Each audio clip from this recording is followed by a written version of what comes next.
Prodi Bimbingan dan Konseling kelas BKB angkatan 2022 Universitas Negeri Makassar. Video ini dibuat untuk memenuhi salah satu tugas pada mata kuliah praktek konseling behavioristik. Nah, pada video ini saya akan menjelaskan atau membahas seputar rencana pelaksanaan layanan konseling kelompok yang telah saya buat, dan saya akan mempraktekkan rencana pelaksanaan layanan konseling kelompok tersebut. Nah, di dalam rencana pelaksanaan layanan konseling kelompok yang telah saya buat, saya mengangkat topik layanan mengenai masalah terlambat. Kenapa saya mengangkat topik layanan tersebut? Karena di sekolah yang saya tempati saat ini melaksanakan asistensi mengajar, ditemukan kebanyakan siswa mengalami masalah keterlambatan. Maka dari itu, saya mengangkat masalah terlambat ini ke dalam rencana pelaksanaan layanan konseling kelompok.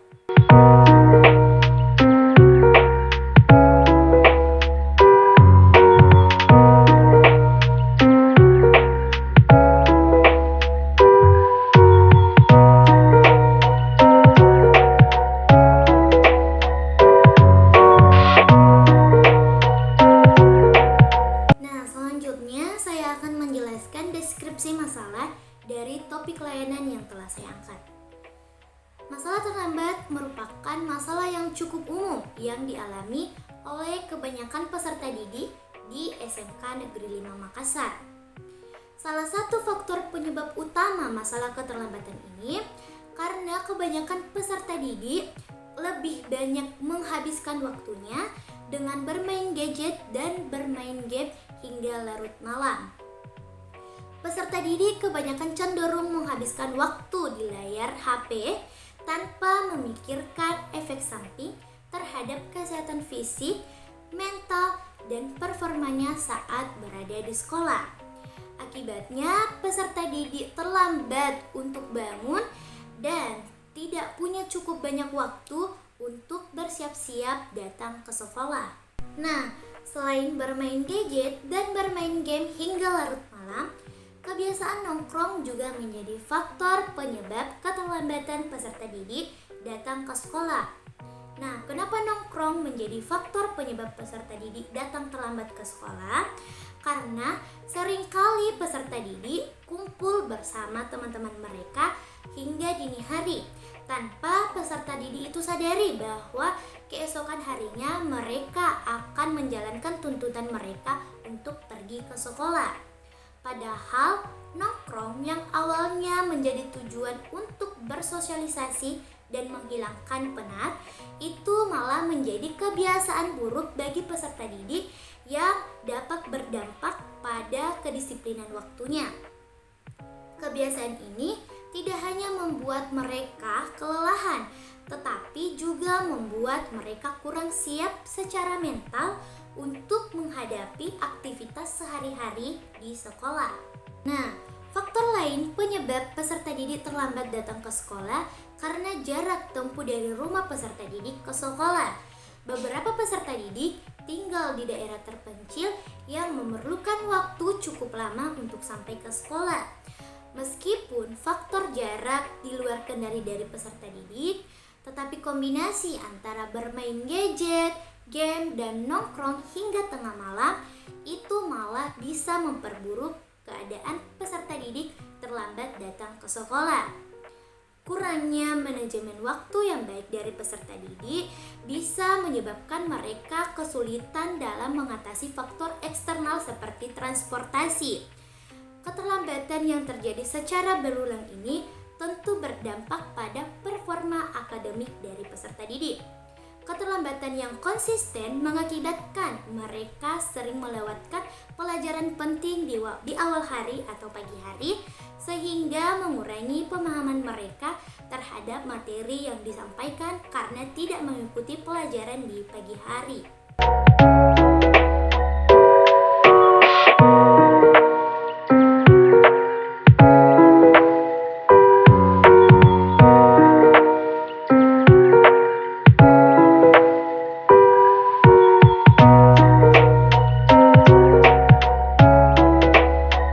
Baik, selanjutnya saya akan menjelaskan rencana pelaksanaan layanan konseling kelompok. Nah, yang pertama bisa kita lihat ada komponen layanan. Nah, komponen layanannya layanan responsif. Yang kedua, bidang layanannya. Bidang layanannya bidang pribadi.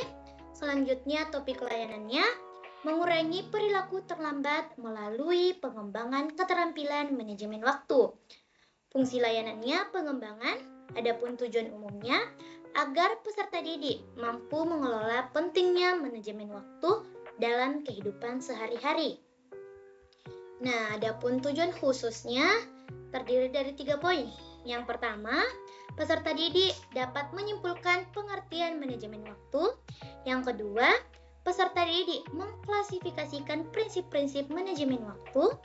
Yang ketiga, peserta didik dapat menciptakan manajemen waktu yang tepat dan baik. Adapun sasaran layanannya ada 4 orang. Selanjutnya waktu sesi layanannya yaitu 1 kali 45 menit. Nah, adapun metode atau tekniknya saya menggunakan modeling simbolis, media dan alatnya LKPD dan video.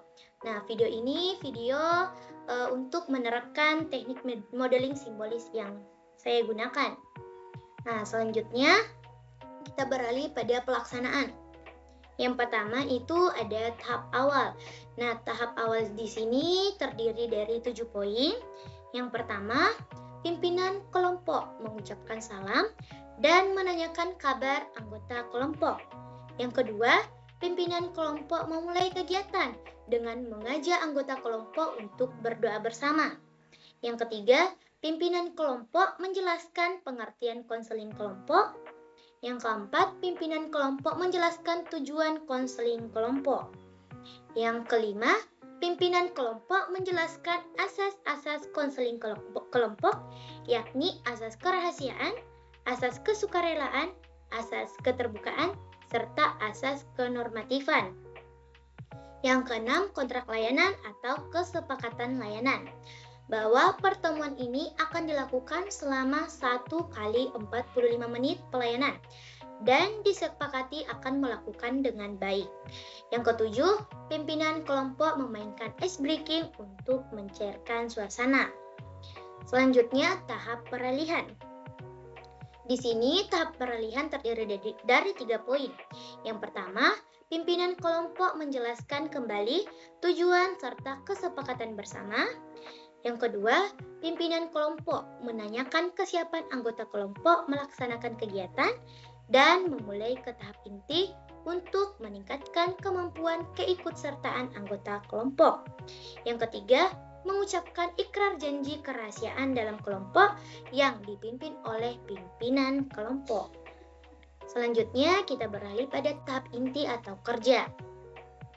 Nah, di sini tahap inti atau kerja terdiri dari 5 poin. Yang pertama, pimpinan kelompok memberikan pengantar singkat tentang manajemen waktu. Yang kedua, pimpinan kelompok melakukan brainstorming kepada anggota kelompok mengenai apa yang mereka ketahui tentang manajemen waktu. Yang ketiga, pimpinan kelompok menayangkan video mengenai menghargai waktu. Yang keempat, pimpinan kelompok memberikan benang merah dari seluruh kegiatan yang dilakukan dan memberi penegasan terkait manajemen waktu. Yang kelima, pimpinan kelompok meminta anggota kelompok untuk mengerjakan LKPD. Selanjutnya, kita beralih pada tahap pengakhiran atau tahap terakhir. Nah, tahap pengakhiran ini terdiri dari 4 poin. Poin pertama yaitu pimpinan kelompok menginformasikan bahwa kegiatan layanan akan segera berakhir. Yang kedua, pimpinan kelompok memberikan kesepakatan kepada anggota kelompok untuk melakukan refleksi terhadap kegiatan dan menyampaikannya secara verbal manfaat didapatkan setelah mengikuti layanan. Yang ketiga, pimpinan kelompok menanyakan tentang bagaimana perasaan anggota kelompok setelah mengikuti layanan. Dan yang terakhir, pimpinan kelompok mengakhiri kegiatan dengan mengajak anggota kelompok untuk bersyukur dan berdoa, serta menyudahi dan memberikan salam. Selanjutnya, evaluasi. Nah, evaluasi terbagi dua. Yang pertama ada evaluasi proses dan evaluasi hasil. Nah, di evaluasi proses ini terdiri dari 3 poin. Nah, di sini evaluasi proses, pimpinan kelompok melakukan evaluasi dengan memeriksa sejauh mana anggota kelompok aktif selama mengikuti sesi layanan konseling kelompok. Yang pertama, melakukan refleksi. Yang kedua, mengamati sikap atau tingkat antusiasme anggota kelompok saat berpartisipasi dalam kegiatan konseling kelompok. Yang ketiga, mengamati cara anggota kelompok mengungkapkan pendapat atau bertanya. Selanjutnya, evaluasi hasil. Evaluasi yang dilakukan setelah melakukan layanan bimbingan kelompok yaitu yang pertama, mengajukan pertanyaan kepada anggota kelompok tentang pengalaman mengikuti konseling kelompok dengan memberikan instrumen kepuasan. Yang kedua, melakukan penilaian terhadap hasil pelaksanaan layanan konseling kelompok dengan menggunakan instrumen evaluasi. Adapun lampiran-lampiran, yang pertama ada materi, yang kedua ada LKPD, yang ketiga ada lembar evaluasi proses, yang keempat ada lembar evaluasi hasil, dan yang kelima ada lembar kepuasan peserta didik.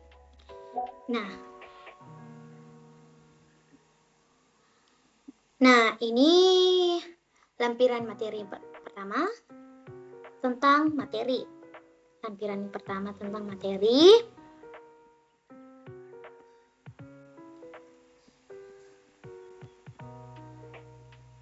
Lampiran kedua ada LKPD.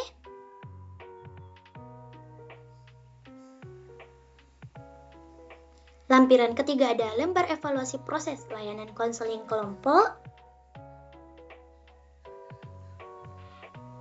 Lampiran keempat ada lembar evaluasi hasil layanan konseling kelompok.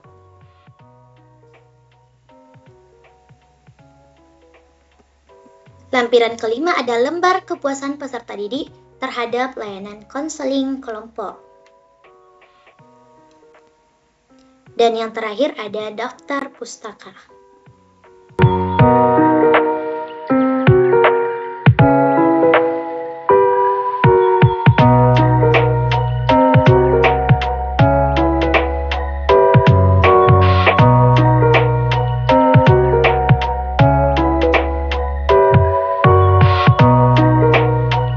Selanjutnya, identifikasi masalah melalui analisis ABC. Dalam analisis ABC, untuk masalah keterlambatan datang ke sekolah yang dialami oleh beberapa peserta didik, kita bisa mengidentifikasi elemen-elemen sebagai berikut. Yang pertama, anteseden. Faktor penyebab atau pemicu yang terjadi sebelum masalah. Yang pertama ada itu kebiasaan bermain game hingga larut malam. Peserta didik menghabiskan waktu di depan layar tanpa memperhatikan dampak negatif pada kesehatan dan performa di sekolah.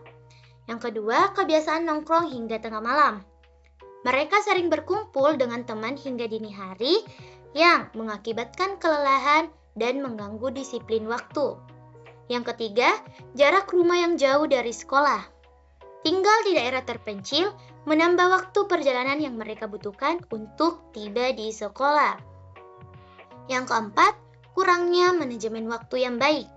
Mengatur waktu dengan buruk membuat mereka tidak dapat mengatasi faktor eksternal seperti transportasi.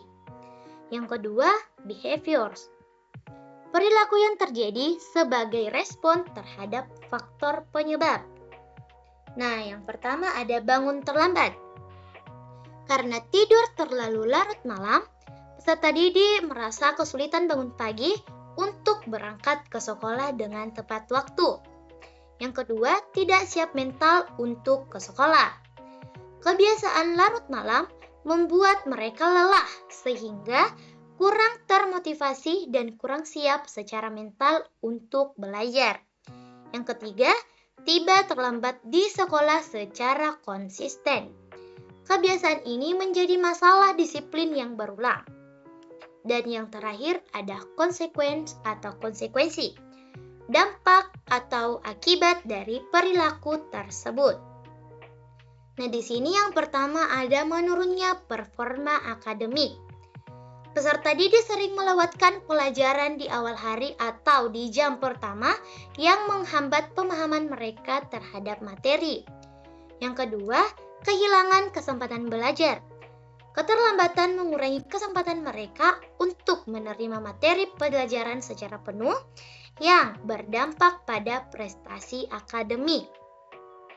Yang ketiga, efek negatif terhadap kesehatan fisik dan mental.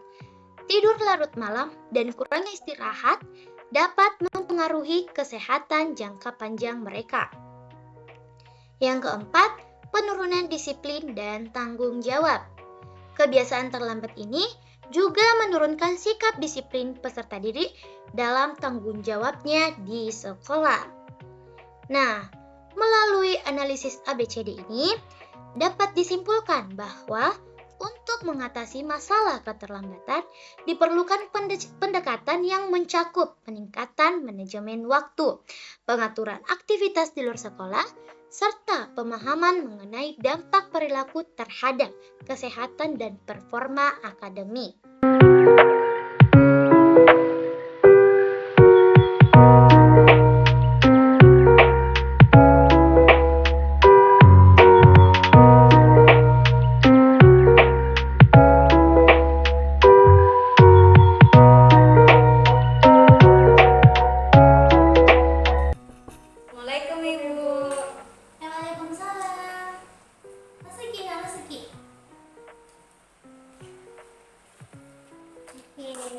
Nak Feby sama Nak Tri.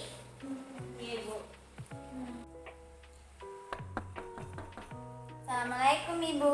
Waalaikumsalam. Masa Kina? Ki. Ini atas nama Nak Ina. Iya, Bu. Assalamualaikum, Ibu.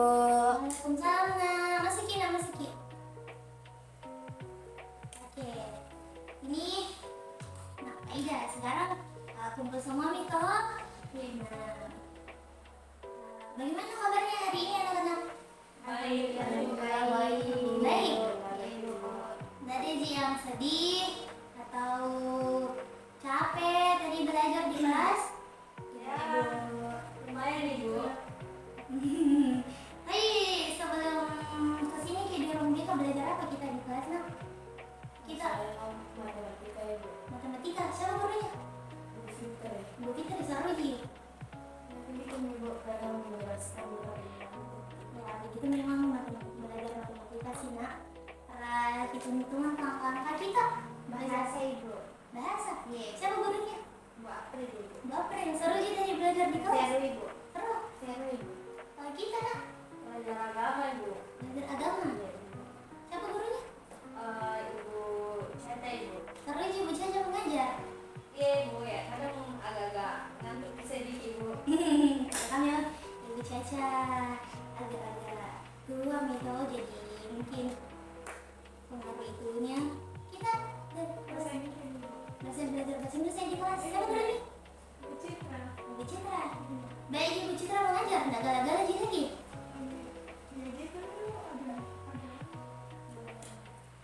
Oke, baik.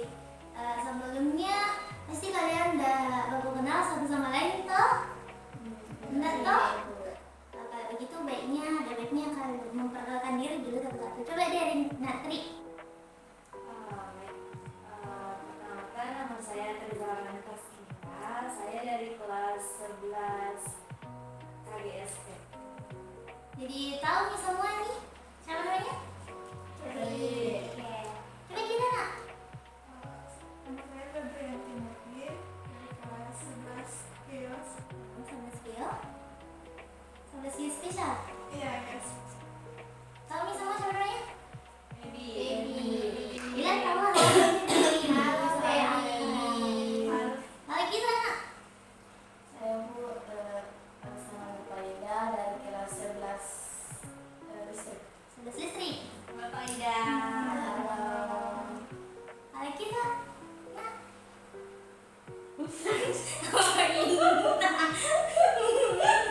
Ya. Satu, dua, ya. Kalau kita, Nak. Perkenalkan, nama saya Mutmainah dari kelas 11 TKJ. 11 TKJ. Siapa dulu tahu Aina? Alina. Jadi tahu nggak kenapa ibu panggil kalian ke ruang BK? Tidak, Ya, Ibu. tahu kenapa? Nah, jadi kan begini, selama beberapa bulan terakhir dan beberapa minggu terakhir itu kalian dalam pengamanannya ibu, dan dari beberapa bulan terakhir kalian sering-sering ibu lihat terlambat ke sekolah. Makanya ibu panggil ke ruang BK karena ingin ibu mengetahui lebih lanjut alasannya kenapa kalian sering terlambat datang ke sekolah begitu.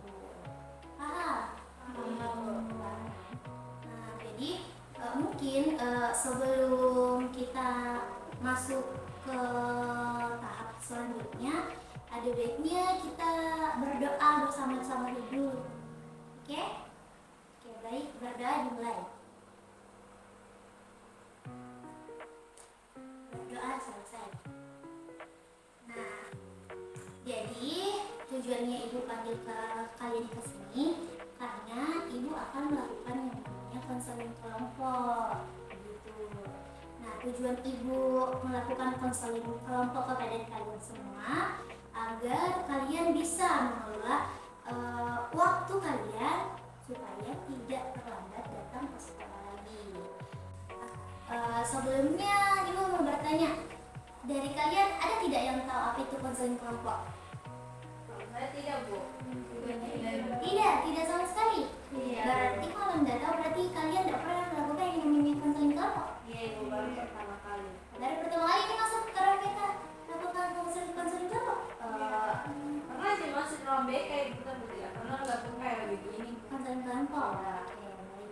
Nah, jadi konseling kelompok adalah suatu proses bimbingan atau konseling yang dilakukan dalam sebuah kelompok kecil yang terdiri dari beberapa individu. Nah, beberapa individu ini memiliki tujuan atau masalah tertentu yang serupa, seperti kalian yang memiliki masalah terlambat datang ke sekolah. Nah, dalam konseling kelompok, anggota kelompok didorong untuk berbagi pengalaman, saling mendengarkan, dan memberikan dukungan antara satu sama lain. Dengan bantuan seorang konselor sebagai fasilitator, maka konseling kelompok ini bisa dilaksanakan. Paham?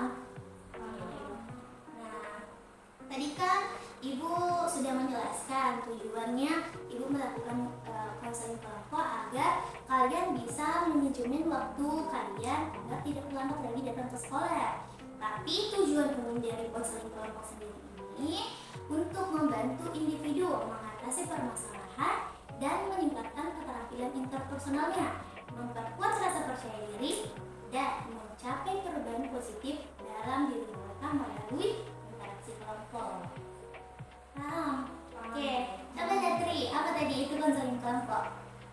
Konseling kelompok itu, Ibu, kayak melakukan seperti diskusi seperti ini, curahkan pendapat, tapi kayak dengan masalah yang sama untuk apa ya, menemukan solusi bersama-sama. Oke, baik, berarti Natri sudah paham ya. Nah, selanjutnya itu di dalam konseling kelompok itu juga terdapat beberapa asas seperti asas kerahasiaan, asas kesukarelaan, asas keterbukaan, dan asas kenormatifan. Nah, dari asas-asas ini seperti asas kerahasiaan. Nah, di sini asas kerahasiaan menekankan bahwa semua informasi yang dibagikan oleh konseling, artinya semua yang ingin kalian ceritakan di dalam proses konseling itu harus dijaga kerahasiaannya oleh saya sebagai konselor dan oleh kalian yang menjadi konselingnya. Nah, konselor di sini berkewajiban untuk tidak menyebarkan informasi pribadi atau masalah yang diungkapkan konseling kepada pihak lain tanpa izin dari konseling tersebut. Nah, jadi apapun yang kalian ceritakan di ruang BK ini, di dalam konseling kelompok ini, ibu yakin, ibu jamin tidak akan tersebar di orang lain dan cukup ada di ruangan ini. Jadi di antara kalian juga satu sama lain, kalian tidak boleh menceritakan masalah dari teman-teman kalian kepada orang lain. Hanya cukup di ruang ini. Oke? Nah, selanjutnya itu asas keterbukaan.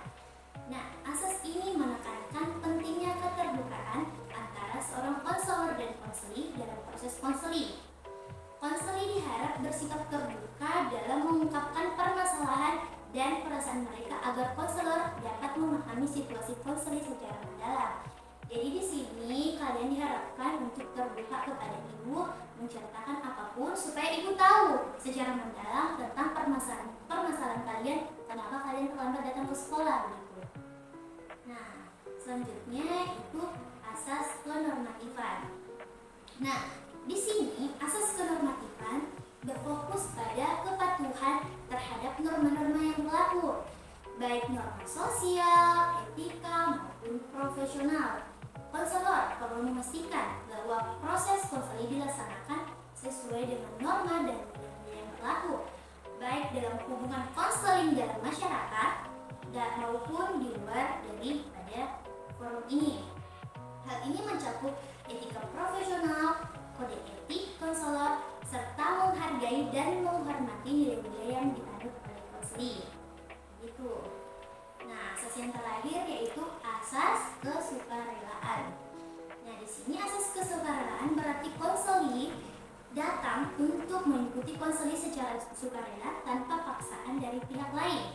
Konseli memiliki hak untuk memutuskan apakah mereka ingin mengikuti konseling atau tidak. Jadi, kalian datang ke ibu tanpa ada paksaan kan? Jadi, kalian datang betul-betul karena ingin memenuhi panggilan ibu, begitu? Tidak dipaksa dari pihak manapun? Tidak. Nah, selanjutnya itu kesepakatan waktu. Nah, di dalam konseling kelompok ini kita akan menyepakati waktu pelaksanaannya. Kalian setuju tidak kalau pelaksanaan konseling kelompok ini dilakukan 1 kali 45 menit atau 45 menit ke depan? Kalian siap mengikuti konseling kelompok ini? Siap, Ibu. Berarti siap gitu meluangkan waktunya 45 menit ke depan untuk ada di ruang BK? Yes, siap, Bu.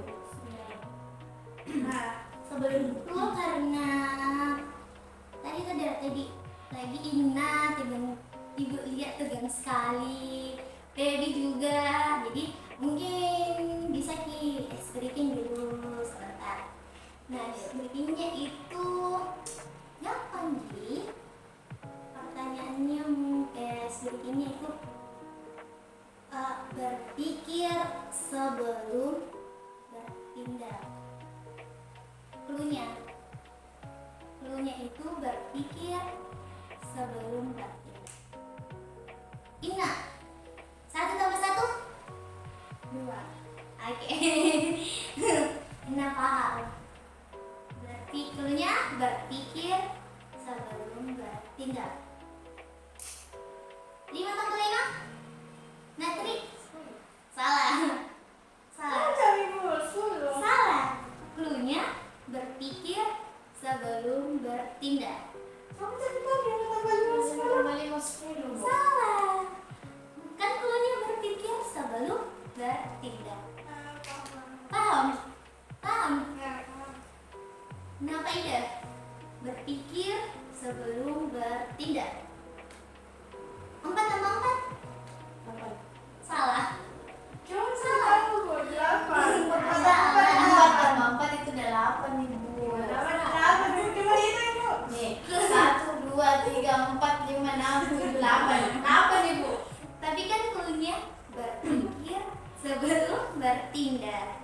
Nah, Baby, berpikir sebelum bertindak. 6 tambah 6?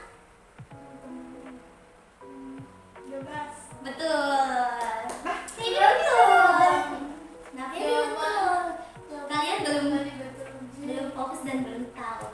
Cluenya berpikir sebelum bertindak itu Ina tahu sama Baby. Ina tahu. Sama Baby juga tahu. Kalian berpikir sebelum bertindak. Sekali lagi ya, berpikir sebelum bertindak. 7 tambah 7.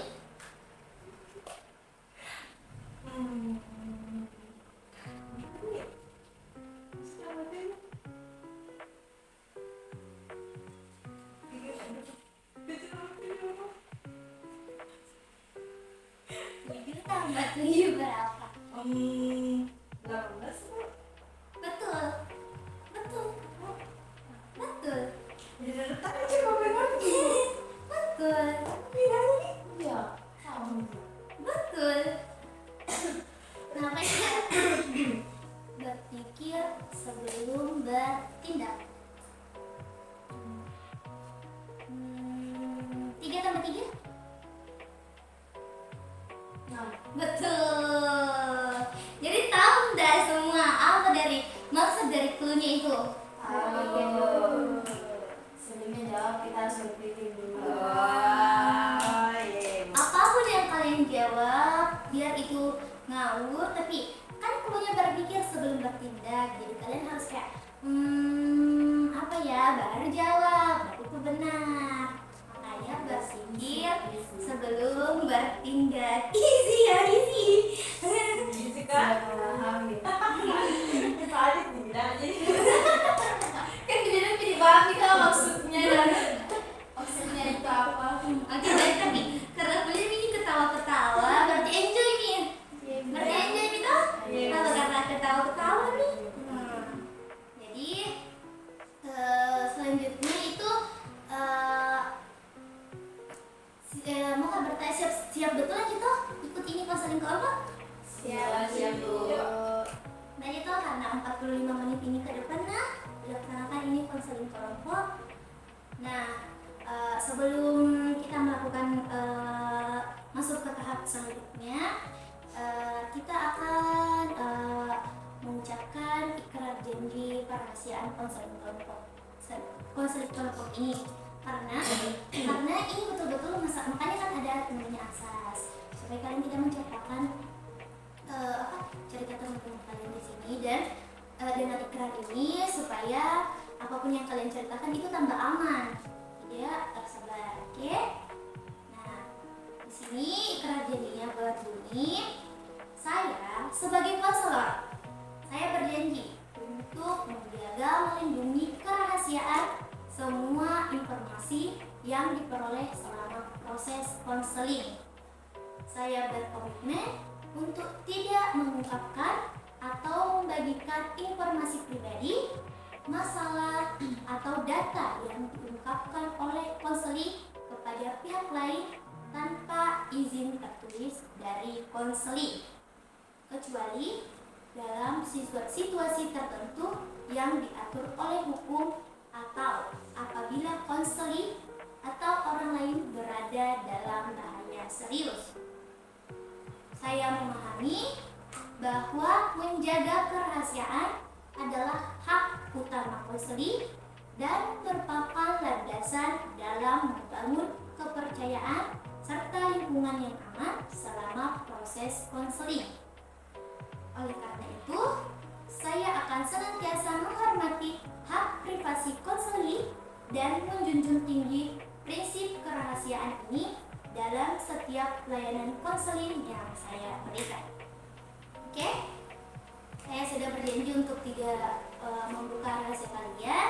Selanjutnya kalian yang mengucapkan ikrar janji konseling. Ikuti Ibu Nah. Oke? Saya berjanji.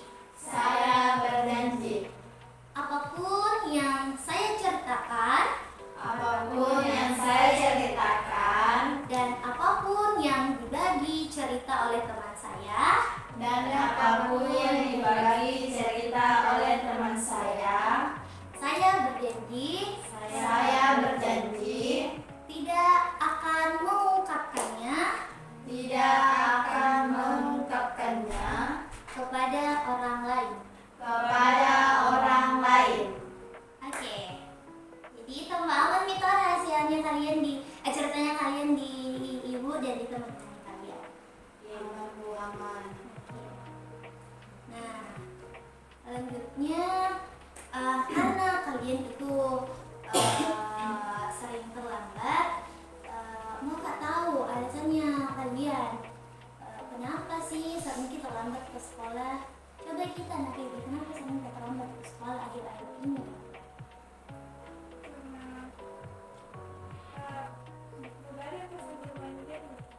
begadang sambil main game. Main gamenya itu sampai tengah malam. Sampai jam 2. Tahu tidak kalau begadang Ki, dan tahu tidak apa konsekuensinya dari begadang sambil main game? Ya toh, Jas, pasti bakal terlambat Ki ke sekolah karena terlambat Ki bangun. Kalau kita Natri, kenapa Ki? Akhir-akhir ini sering terlambat ke sekolah. Ya, kalau saya itu suka apa? Kayak main media sosial, makanya sungguh kayak video apa, kayak scroll TikTok, kayak Begitu sampai tengah malam. kan biasa tuh kalau drakor datang lagi dilanjut lagi, datang lagi dilanjut lagi. Setiap hari Ki begitu. Astaga, tahu tidak apa efek sampingnya dari begadang? Apa coba efek samping dari begadang? Apa lainnya kalau sekolah lagi nggak lagi nggak fokus belajar dulu, biasa aja itu kayak sekali dirasa udah cukup hidup kayak dulu. Apalagi Nana, Kalau saya ini jauh rumah aku juga dari sekolah. jauh rumahnya dari sekolah. Jadi biasanya sering terlambat ke sekolah. Nah biasanya kalau jauh rumahnya dari sekolah, kenapa enggak dari pagi Ki berangkat misal? Maksudnya ibu dari cepat Ki lah berangkat misal sekolah masuk jam 7, kenapa kita enggak berangkat jam setengah 7? Biasa tidak cepat bangun gitu. Cepat juga bangun karena Biasa begadang. begadang. Kita tidak Sering pergi nongkrong gitu kayak main. Bapak anak nongkrong balik. Anak sering juga nongkrong tengah malam sampai tengah malam. Karena keasikan ibu biasa hobi sama teman-teman kita, keasikan ibu biasa lagi tiba-tiba jam 3 sore. Berarti terlambat Ki pulang, begadang Ki lagi. Iya bu. Jadi ini semua permasalahannya karena sering begadang. Iya. Biar tahu tidak kalau begadang itu bisa merusak kesehatan fisik dan mental. Tahu. Dan begadang itu juga bisa mengurangi performa kalian di sekolah. Kayak seperti yang tadi ngantuk di dalam kelas, tidak fokus. Itu semua karena kalian kurang bisa manage waktunya kalian dengan baik. Makanya kalian seperti itu. Jadi tak dengan permasalahan kalian yang sering terlambat, kan kalian pasti sering tidak masuk toh pelajaran di jam pertama. Nah, kalian termasuk ya di jam pelajaran pertama kan apa mata pelajaran kalian di hari itu kan pasti tertinggal jauh Ki lagi. Apalagi beberapa bulan terakhir kan ibu lihat Ki terlambat terus. Jadi makanya berarti di jam pertama kalian nggak masuk. Berarti kalian tertinggal lagi jauh dari teman-teman tadi mata pelajaran yang selanjutnya. Makanya ibu panggil kalian ke sini itu untuk agar kalian bisa memanage waktunya kalian dengan baik supaya tidak begitu suka begadang. Jadi karena keasikan main game, main gadget, scroll TikTok. Ini juga mungkin karena jauh-jauh tuh nih rumahnya, macet nih jauh tuh nih rumahnya karena begadang nih lagi, tambah terlambat nih lagi. Apa ini juga karena sering nongkrong sampai tengah malam, tidak tahu waktu, tidak bisa atur waktunya dengan baik, tidak bisa manage waktunya dengan baik. Makanya sering terlambat. Nah, makanya di sini ibu mau kasih pemahaman tentang manajemen waktu supaya kalian paham dan bisa mengatur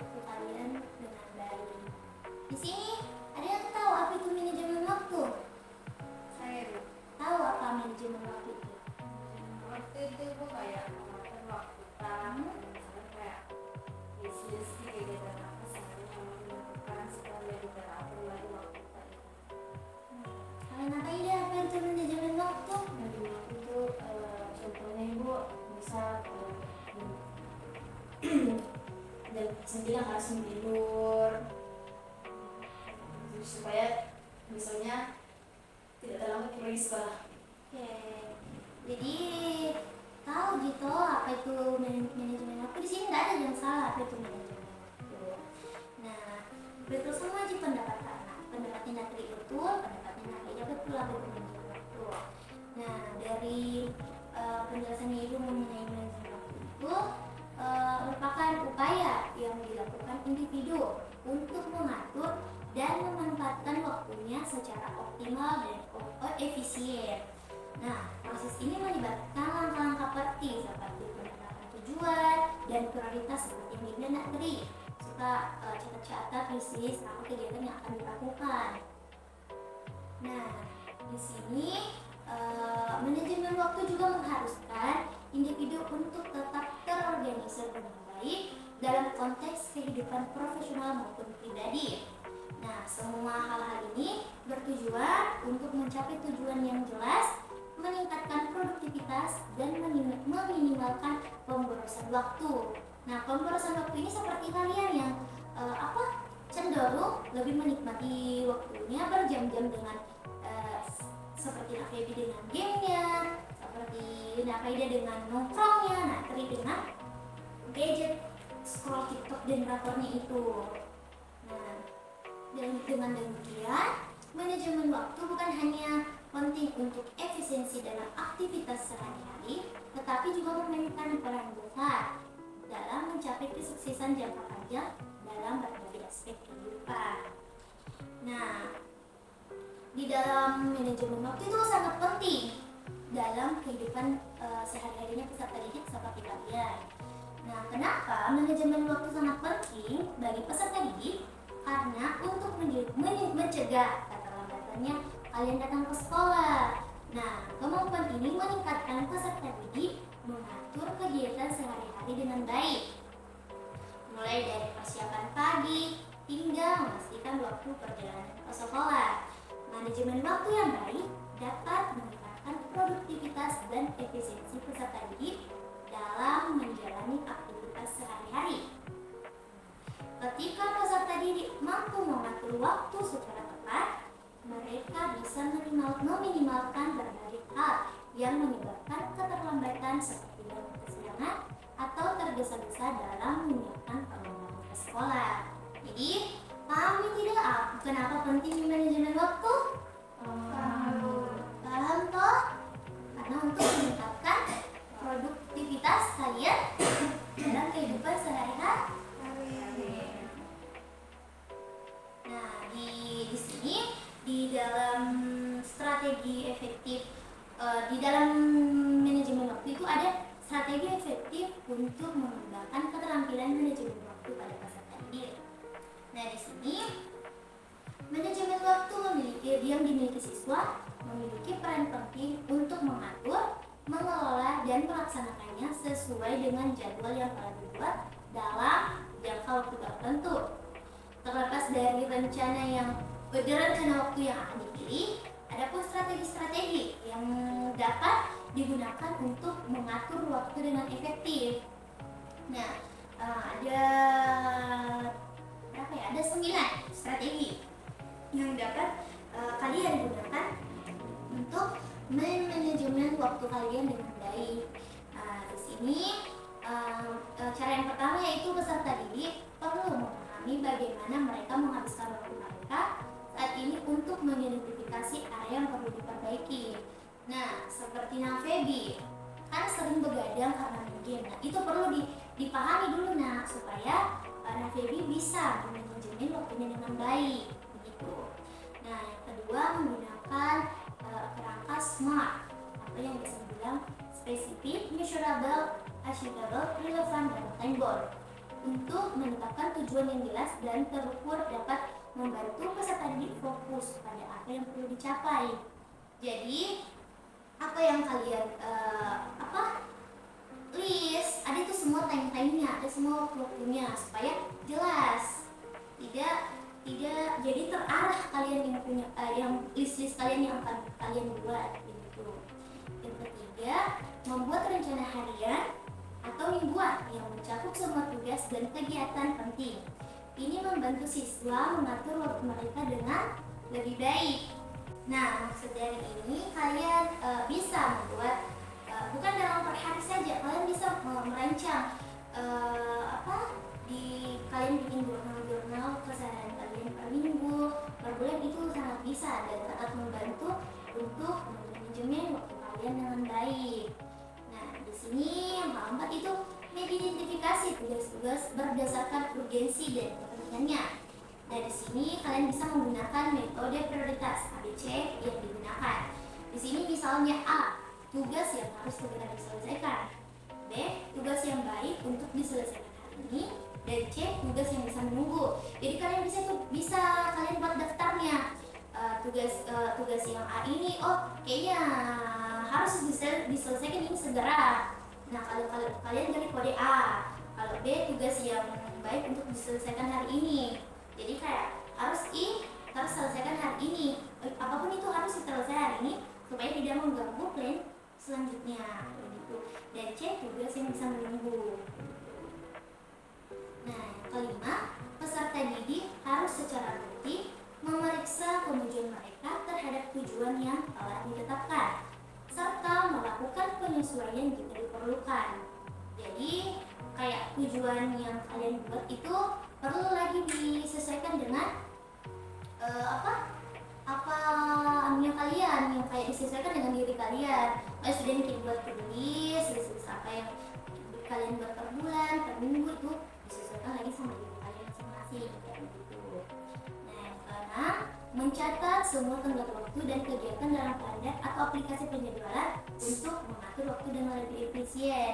Jadi kayak misal kalian selalu catat hari ini mau kerja tugas yang ini, tadi pakai yang struktur ABC, hari ini mau kerja tugas ini, besokannya kerja yang ini, dan besokannya kayak muka dulu me time deh, main game, nonton drakor kayak gitu. Jadi kayak kalian catat di kalender supaya manajemen waktu kalian bisa baik. Yang ketujuh, membangun kebiasaan tidur yang teratur. Nah, seperti tidur dan bangun pada waktu yang sama setiap hari akan membantu peserta didik terhindar dari kelelahan dan keterlambatan. Jadi, jangan lagi begadang. Atur waktu tidur kita dengan baik dan teratur. Gitu. Nah, yang ke-8 itu mendorong disiplin dan tanggung jawab. Karena disiplin di sini dan tanggung jawab adalah kunci dalam mengelola waktu dengan baik. Jadi, biar sudah buat semua rancangan per bulan, per minggu, sudah dicatat di kalender, itu tidak ada gunanya juga kalau tidak disiplin dalam melaksanakannya. Paham? Nah, selanjutnya Ibu akan mengirimkan kalian video dan kalian simak dengan baik-baik ya video tersebut. Oke?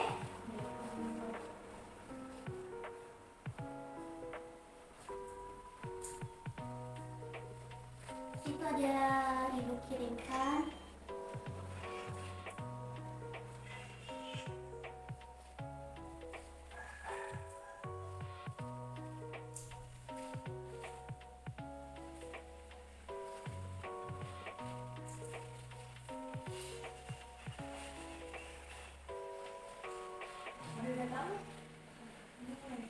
Itu yang bisa kiasan kita nonton.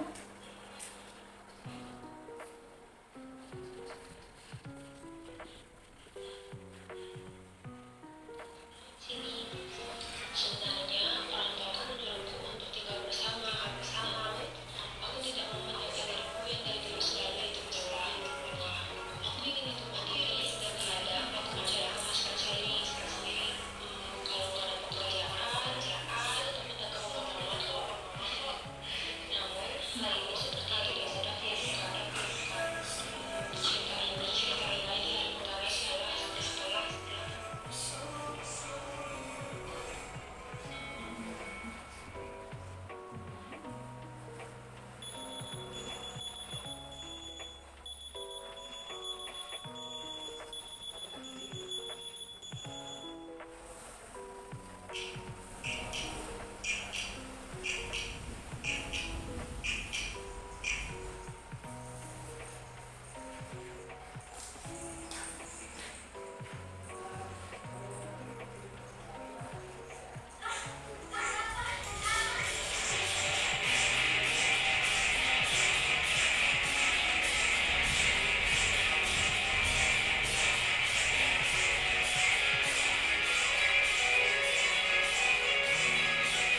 Jadi ini ada 4 pertanyaan.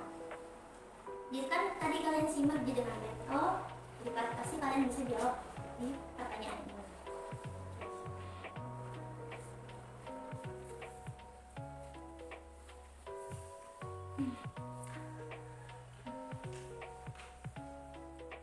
Ini fotonya.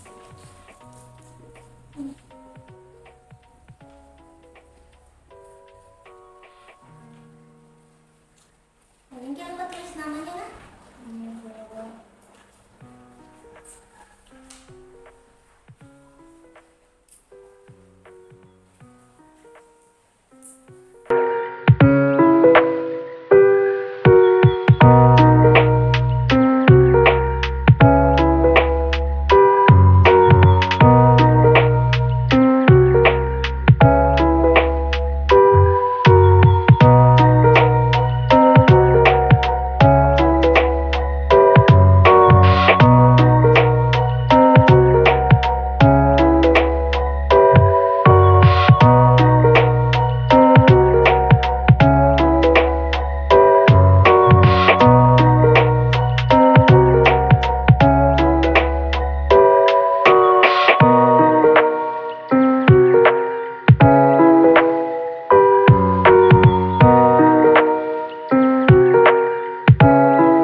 Mau ke ini jadi untuk membaca dua orang mau untuk membacakan apa satu dari apa saja yang telah ditulis.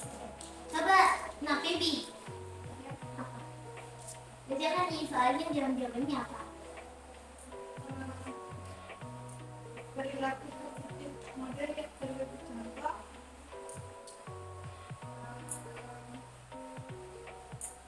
Belajar dari kesalahan, itulah istirahat itu memanfaatkan waktu dengan baik. 2. Usaha yang dapat dilakukan dari model dalam mengatasi tantangan biasanya jadi belajar dari kesalahan dan meraih berubah. 3. Sifat diri dari anggota yang perlu dikenal. Sukses seperti model. Sifat yang perlu dibenahi dari saya itu terkadang harus dibenahi, harus tidur cukup, kepalanya itu harus dibenahi dan sifat ceroboh. Terus usaha yang dapat dilakukan untuk mengembangkan perilaku positif itu menghargai waktu dan memanfaatkan waktu dengan baik. Jadi paham itu sampai sini paham itu bagaimana apa itu manajemen waktu paham? Jadi semua yang ibu jelaskan tadi paham itu terkait itu sama video yang tadi. Ya baik, ibu mau bertanya nih kepada kalian, bagaimana perasaannya kalian setelah melaksanakan layanan konseling kelompok tadi? Bagaimana? Silakan. Jadi pahami kalau tidak baik ibadah bisa berpengaruh pada kesehatan. Jadi dengan dengan bisa kita menerapkan manajemen waktu yang baik, kita bisa mengatur waktu itu untuk tidak terlambat lagi ke sekolah. Jadi tercerahkan nih semua tuh puas gitu dengan konseling kelompok tadi. Sebelumnya itu ibu mau juga bagikan lembar kepuasan selama layanan konseling kelompok tadi. Ini ada lembar kepuasannya.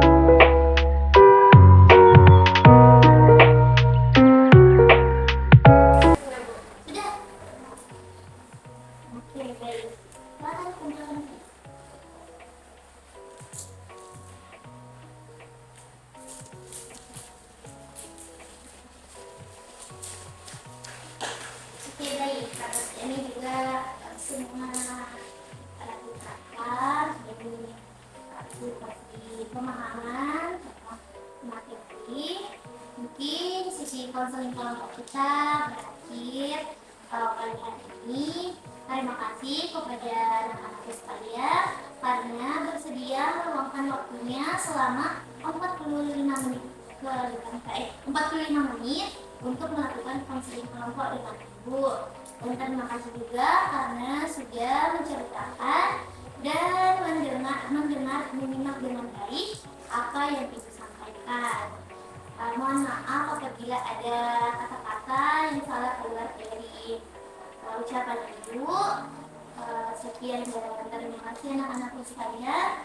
Mungkin kalian bisa ke kelasnya masing-masing kembali mengikuti pelajarannya.